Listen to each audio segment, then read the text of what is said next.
everybody. Back after a bit of a break. Very crazy times, as I'm sure they are for you as well. Uh, just, guess just to kind of preface this whole thing, just kind of funny, this whole quarantine thing. It's almost like, I was built for this kind of thing. just because I've always enjoyed spending time at home so much. Um, the whole isolation thing is kind of getting to me a bit. I am still working, and I'm a courier for work, out delivering shit all the time.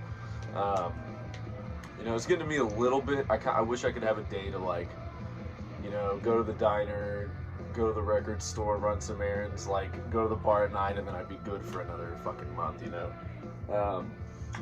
Yeah, everybody, average shit. I know you've heard this on, podcasts, everybody's social media posts. Just stay safe if it's getting to you. DM me, whatever. I'm open to talking to anybody about anything at any time, really. I'll go ahead and get on with it today. As I said in my last video, my collection's not as abundant as a lot of the, people in this community. I got, I don't even know, 250, 300 records, nothing crazy. Used to have a bunch of CDs, sold them to buy records a long time ago. I've been laid off 4 times in my life, and I'm just... Last time I didn't unload anything just because it just felt so bad trying to rebuy shit I wanted. And what I would end up keeping after all that, like selling records and whatnot, it was like I'd keep complete discographies, I'd keep sentimental things, and things I like to, just couldn't get rid of, So it's left my collection kind of all over the place, so it's, I don't have too much into one category, so it's been a little difficult to pigeonhole what I should do for a video. I do have an idea for like a pretty long form one about something that changed my musical taste, my life, my outlook on life, really everything, so I hope I can get that done here pretty quickly. So I guess I'll go ahead and get into it today. I want to talk about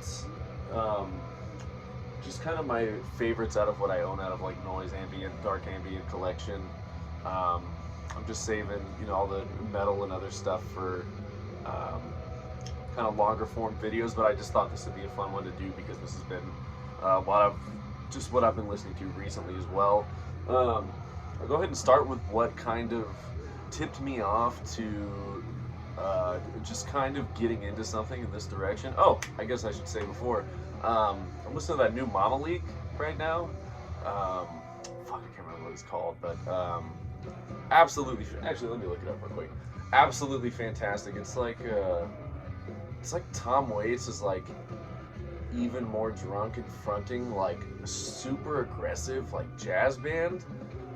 I knew of them before, and when this record came out, my roommate kept playing it, and it just clicked at me one day. And I was like, damn, oh, it's called Come and See. Yeah, it came out March 27th. Fucking awesome. Really weird, aggressive in a strange way. Yeah, almost like Tom Waits and like Raspberry Bulbs, just like fucked up love child. Is awesome. Go check it out. I'll go ahead and get into it. First one, this might seem kind of off kilter. These are just the two that kind of push me in that direction more. Here Comes the Indian, a super early Animal Collective record.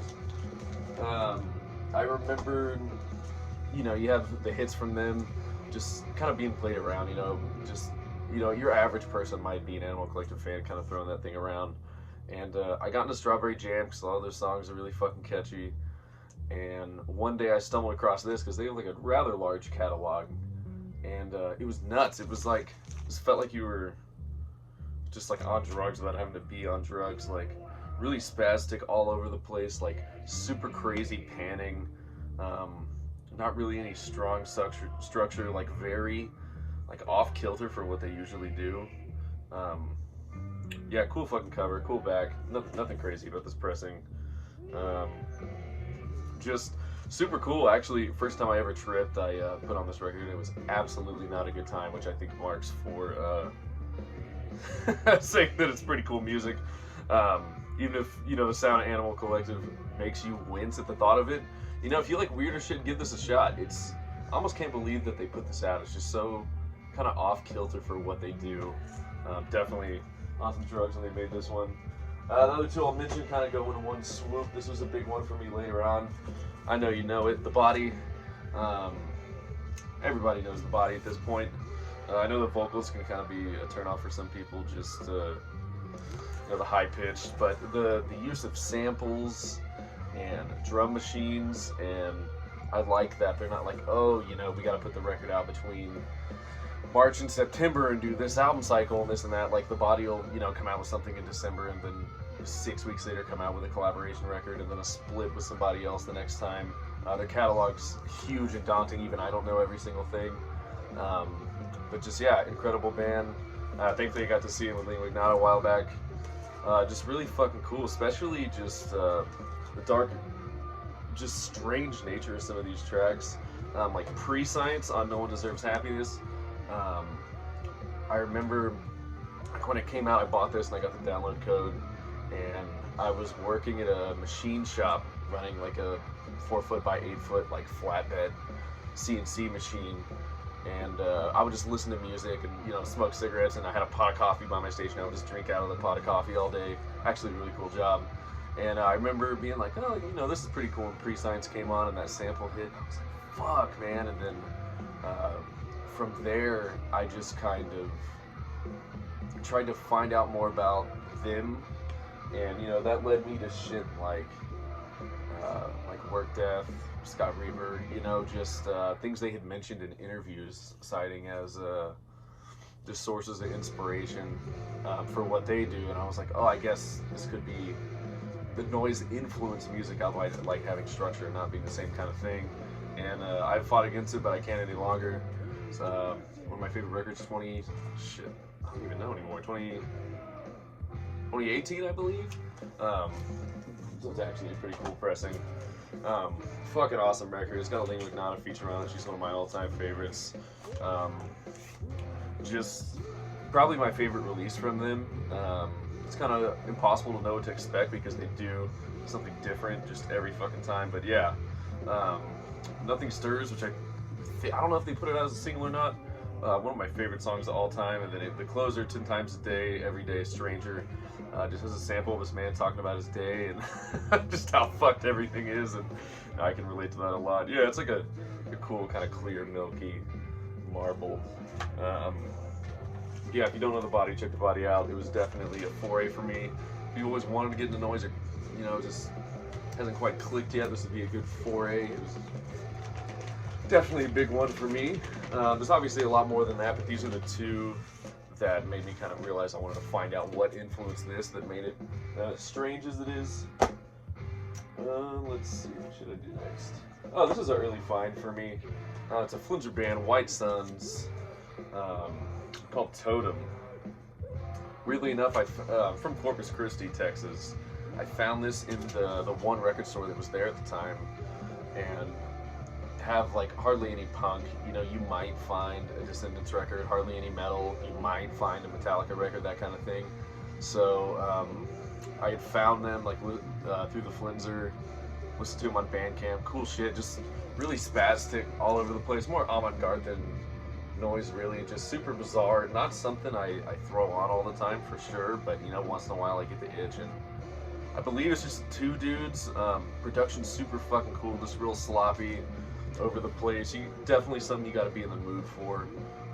Just strange drums, strange instrumentation. Nothing too much to say about this one, but it was just an early record for me, and I hadn't listened to it in years and years until recently. It's one of those records with a small spine you don't see in your collection, and I just remembered I had it flipping through my Discogs the other day. It was like, damn, actually a pretty cool record. This one right here. This came out 2020, I believe. I'm pretty sure this is this year. Skin Crime, Traveler on the Road. Fucking awesome. Skin Crime is a rather big catalog as well. Ghost I've Been, fucking fantastic. But Traveler on the Road, this is like the one for me. Just fucking awesome art too. Hospital Productions, always the best. If you don't know where to start with this kind of thing, just go to the Hospital website, man. Look through their catalog. There's nothing on there that, even if it didn't grip me, I at least thought it was pretty cool. It's very much like just dark, ambient, creepy. One of those like, how the fuck are they making these sounds kind of thing. Not too big of an artist. I think even looking on Spotify, this doesn't have too many plays. Yeah, it's unclear. I think this will end up being one of my favorite records of the year. It's not incredibly captivating, but it just sounds fucking awesome, and it's something great to, you know, throw on while you're, you know, cleaning the house, making dinner, whatever. You know, maybe you're just laying in bed at night, had a few beers, feeling a little creepy. This is the way to go. And yeah, visually, Skin Crime is just incredibly striking, and yeah, I'll always back anything that Hospital puts out, really. Even down to the stuff I don't like that much. It's just like the aesthetic of the label and how cool the people are is more than enough to keep me supporting them. Oh, I guess I should say, another big thing for me, probably, I don't know, maybe a year ago, that really kind of made me go down this hole of like noise, ambient, whatever, was a podcast called The Mertzcast. It's now rebranded as Noise Extra, just one E, and initially they started it as they were going to go through all the Mertz about records, like do one a week, not even chronologically, just like have a guest on, you know, every episode or every other episode, and they can pick what record they get to talk about. And it kind of like filled in the corners for things about noise that didn't click with me, because, you know, even if you watch a live set of somebody on YouTube or click on a random noise record, there's an incredibly fine line between, you know, this is some asshole turning knobs on a bunch of pedals, like, there's a fine line between that and like, oh, what sounds like somebody painting with sounds, and they kind of helped me realize, like, oh, it's more about how did they make this sound, where did it come from, what is the message behind it, the art.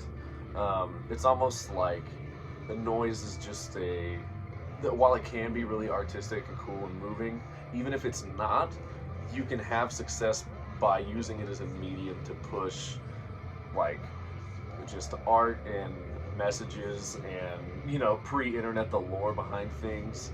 You got people like John Duncan just doing absolutely crazy shit. That was kind of what got me too with John Duncan. He like paid to fuck a corpse in Mexico and like got in trouble with the fucking government, all kinds of shit. Like if you listen to that podcast, even if you don't really like noise, it's incredibly interesting going through the history of everything. Eventually Mertzbaum himself found out about the podcast and got upset. So they ended up changing the name to Noise Extra. Now they just cover noise as a whole. Even the Patreon's fucking awesome.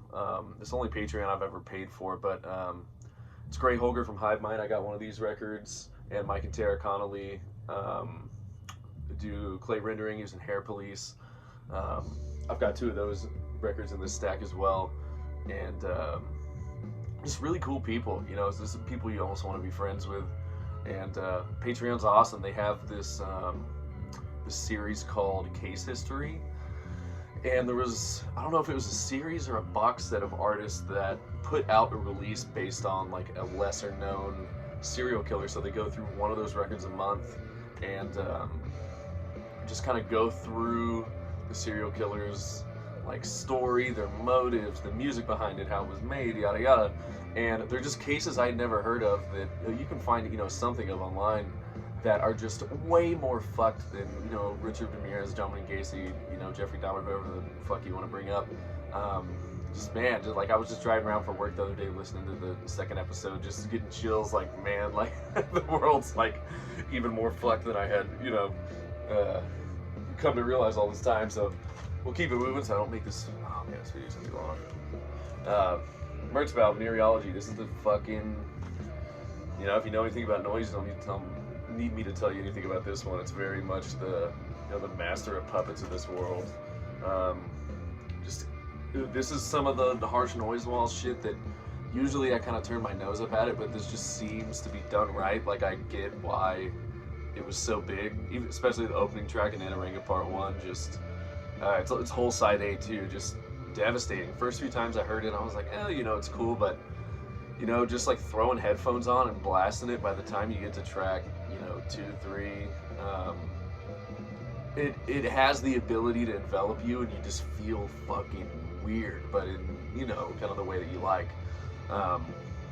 Just the first time I really had that feeling from this kind of thing, and it was just fucking awesome. Put out by Release Records, which was the kind of noise section of Relapse back in the day. This is a remaster and repress by Relapse. And let me see, there is a warning. Damn, the warning's not on this one. I should have looked it up. But it's this record was mastered and mixed at just like such a preposterous level that it was like blowing people's speakers out. It's like the most extreme music you've ever heard. You have been warned, with like a million exclamation points on the original one. So just based on you know, Noise Extra talking about that, I was like, damn, you know, I gotta give it a shot. This one's fucking awesome. Even if you don't dive deep, like if you see this around, and you probably will because it's pretty widely distributed now, just pick it up, man. It's just a cool thing to have in your collection. Packaging's cool. The record's real high quality, heavy press. Just good way to go. All right, moving on. I'll try and blow through these. I got Hive Mind, Beneath Triangle and Crescent. Grey Holger, Noise Extra. I think he was in Grey Wolves. If you look at his discography, there's like a number of fucking things on there. Only release I have from them. I stumbled across this on End of an Year Markdown bin even before I knew it was Grey that was behind it. Really fucking cool, dark ambient. Just something great to, you know, throw on while, again, a lot of this, it's like something cool to throw on while you're doing other stuff, you know, walking around, trying to fall asleep. It's just almost soothing at times. It gets real dark, real grainy, a lot of swells. Yeah, came out on Contradict Sound. Just fucking cool. Nothing too special about it. Just a solid record with a, you know, pretty expansive soundscape for what it is, especially with 3 songs. Moving on, we got Brighter Later. This was another record I got at the Markdown bin at End of an Year. I like to just kind of go through the experimental section and just kind of, you know, pick up whatever is like good condition, cool art, you know, that's maybe sub $10. I'll, you know, get 2-3 of them and just kind of go home and check them out. Like, you know, not look anything up before. I like the surprise of it. With experimental music, you know, it seems to be more of a hit than if you were, you know, going through like a pop or, you know, just whatever other kind of genre you could think of Markdown bin, just because it's like, I feel like it's easy to do structured music shittily, but with something like this, even though the line is fine, it's kind of easy to surpass it and do something that is at least kind of captivating, or at least something somebody can throw on in the background, you know? Like, it's because there's no rules to it, you know. I think everything could kind of have its own appeal based on how you look at it, and this is definitely one of those for me. A couple real fucking dark songs. I believe it's Shadow Your Smile that has just like a fucked up distorted accordion on it. Some really dark songs, some almost kind of uplifting electronic tracks. I think just one on this thing that has like a arpeggiating drum machine in the background. Really cool. Yeah, this is just one of those surprise finds that I dug quite a bit, and it was actual music versus the one time I got a record that was literally field recording of people eating in a cafe, but you know, it was all in Japanese and it looked super cool, so just a sucker for that one. I'm just gonna mention this one, not go over it because I talked about it in my last video. Work Death, Fun About to Bring, my favorite Noise record of all time. Fucking get it. Incredible, just painting with sound. It's like the soundtrack to a melancholy day, you know. Just fucking awesome. I can't say enough about it. All right, we got 2 more left. We'll go with Clay Rendering, Mike and Tara Connolly and Noise Extra. Fucking awesome people. This one is not necessarily noise. It's like a kind of ambient. There are vocals. There is some structure to these songs. It's I just decided to throw it in because they were obviously instrumental in the whole Noise Extra podcast thing, and they're just such cool fucking people. You know, even when it comes to just responding to messages, they're very sweet, very quick. Yeah, fucking awesome. That's kind of why I'm doing this video versus the more in-depth ones right now, because a lot of these are just cool and I just want to throw them out there, but there's not an incredible amount to say about them because I'm still kind of, you know, learning my way in this world. But yeah, almost like if you took like pornography era Cure and like it was like cavemen playing it and they were like both sad and fucked up. Just yeah, fucking awesome record. Waters Above the Firmament. Check it out. Last but not least, got one of my all-time favorites. Lee McNaughton is her split with the Rita.